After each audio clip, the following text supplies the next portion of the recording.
வணக்கம். மறைந்த தெய்வத்திரு மனோகர பூபதி அவர்களின் நினைவு நாளில் தொடங்கப்பட்ட தெய்வத்திரு மனோகர பூபதி அறக்கட்டளை வடசென்னையில் பல்வேறு சமூக நலப்பணிகளை தொடர்ந்து மேற்கொண்டு வருகிறது. ஆரசாரம் அரசு மருத்துவமனை அருகே ஏழை எளியோர் மற்றும் ஆதரவற்றோருக்கு தினமும் வழங்கப்பட்டு வரும் இலவச மதிய உணவு திட்டம் இன்று 127வது நாளை எட்டியுள்ளது.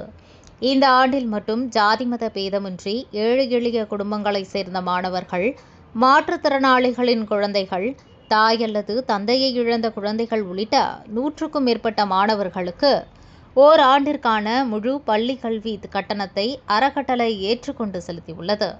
மேலும் தனியாக வசித்து வரும் ஆதரவற்ற முதியோருக்கு வீட்டு வாடகைக்கான நிதியுதவி வழங்கப்பட்டு வருகிறது.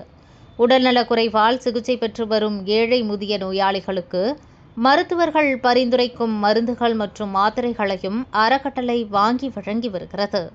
இந்நிலையில் தெய்வத்திரு மனோகர பூபதி அவர்களின் 64வது பிறந்த நாளை முன்னிட்டு ஆரசாரம் அரசு மருத்துவமனை எதிரே உள்ள அண்ணா பூங்காவில் மாபெரும் இலவச மருத்துவ முகாம் நடைபெற்றது.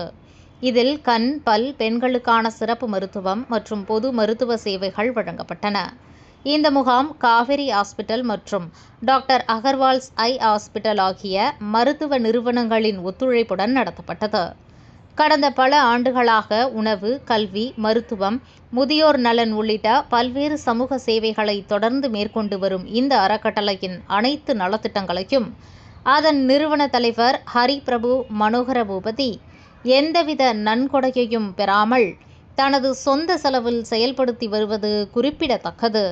மனோகர பூபதி அறக்கட்டளை நிறுவன தலைவர் ஹரிபிரபு மனோகர பூபதி தலைமையில் நடைபெற்ற மருத்துவ முகாமில் அலங்கை பொன்குமார், பி. வல்லமுருகன், காதர் ஆகியோர் உட்பட பலர் கலந்து கொண்டனர்.